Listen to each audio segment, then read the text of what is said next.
What's up, everybody? Steven here from Off the Shelf Movie Night to talk to you about collecting. Now, we've had some conversation here about this before, but I've been doing a lot of thinking about my collection and just wanted to gauge what you guys are thinking and what you do collecting-wise. What kind of collector are you? Are you a completionist?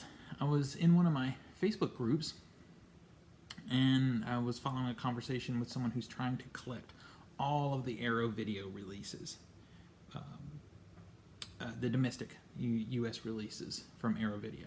And someone commented, I had one of these movies and didn't like it. And it just got me to thinking, I was in that same space for a while. Like, I love Arrow Video. I love Criterion. I love Vinegar Syndrome. There's a few distributors I really love. I love what they do. I think their releases are always top-notch. But I don't always love the movies. And I was buying them because I wanted to support those distributors. But here's the thing. What do you think movies are in the physical media that we love? To me, they're a form of art. Movies are a form of art. Now, imagine if you bought a painting and you bought it because you like the artist, but you didn't like that particular piece of art, so you never hung it up. No one saw it. Is that fair? Is that what art should? Is that what should happen with art? Is that you should just own it and not actually enjoy it? Movies are meant to be watched. So I've made a decision in regard to my own collection. And I think I may have said this before, but I'm getting much more serious about it. I want two things from my collection.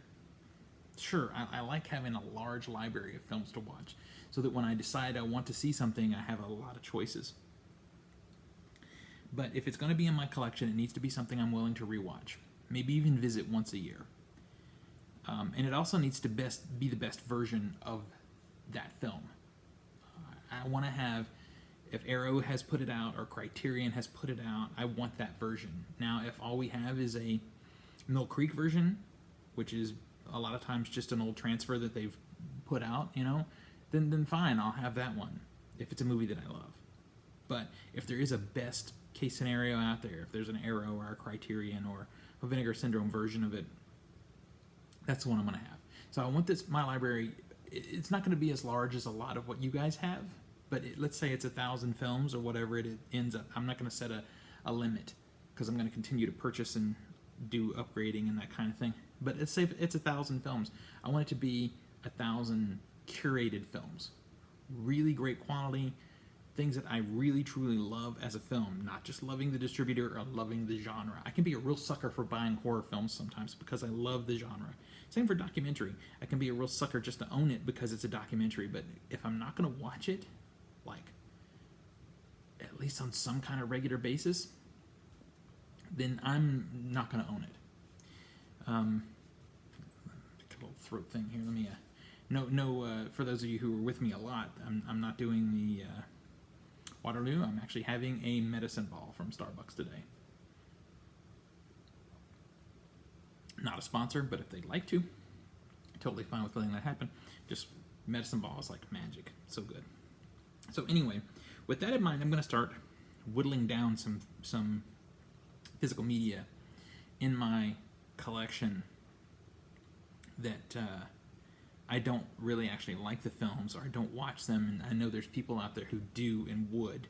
Then I'm going to flip that money into buying things that I do like. Perfect example. Return of the Living Dead. Have you guys seen this film? So this film is a lot of fun. It's a fun film. It's not a good film. It's more of a guilty pleasure type of film. But it's not something that I would watch on a regular basis.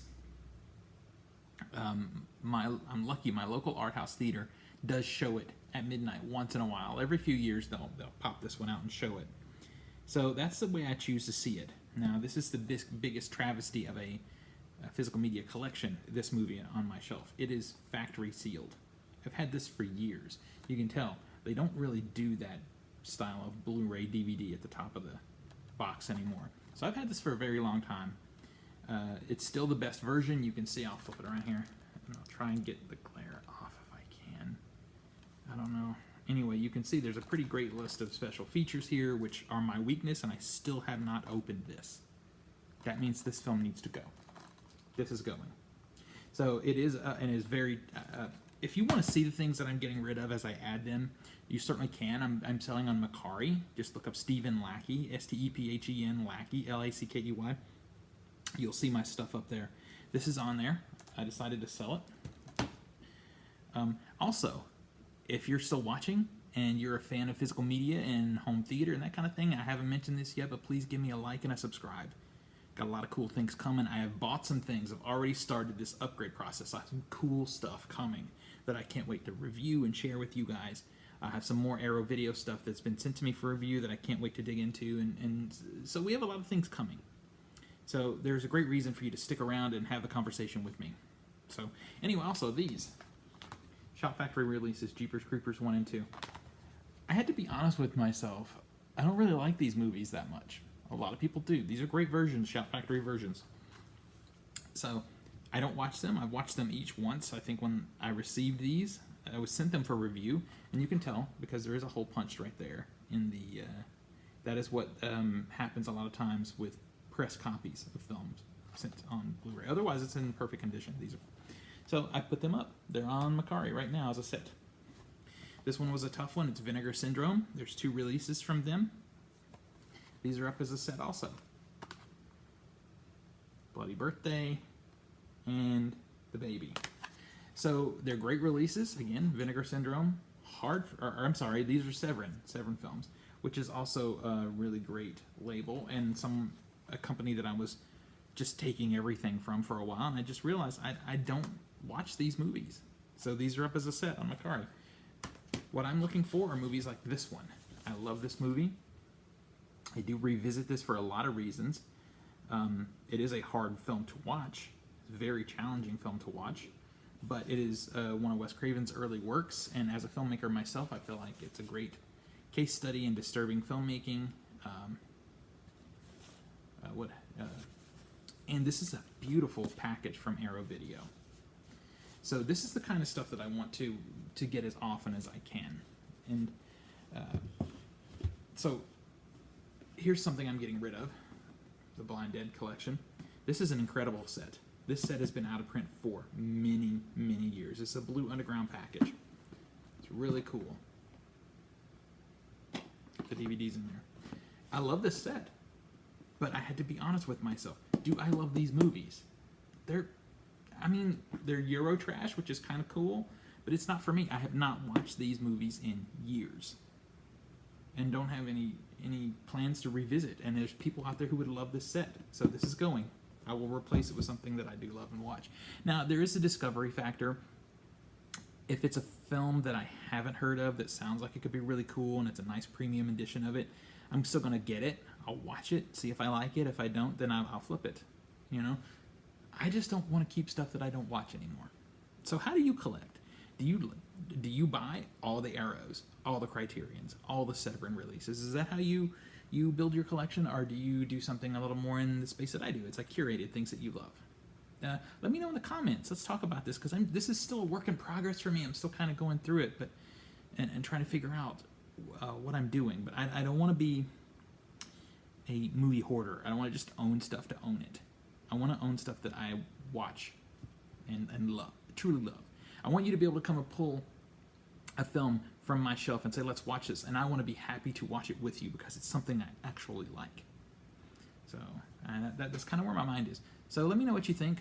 Tell me about your collection in the comments. And let's talk about physical media and collecting and all the cool things coming out for 2020. There seems to be a lot of really great things coming.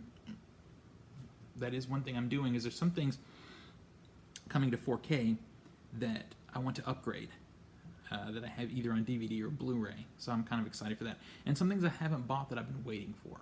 For example, the Lord of the Rings set. I've been waiting for a 4K version of that before I rebuy, because I don't want to go through the whole thing again, because I've talked about it many times on my show, but it was stolen. I had the original DVD set, and that one was stolen, and I didn't feel like I wanted to rebuy it on Blu-ray when I knew eventually we would get a 4K. And it looks like this year might be the year. Not holding my breath, but there is rumor that it could happen. So let's hope that's a thing. So anyway, hit me up in the comments. Hit me up on Instagram, OTS Movie Night, and let's talk about collecting physical media and how you handle your collections. I'll see you on the next one. Until then, pull something cool off the shelf. Pop it in your Blu-ray player and share it with friends and family and remind them why physical media is still the best way to enjoy films and TV. I'll see you next time.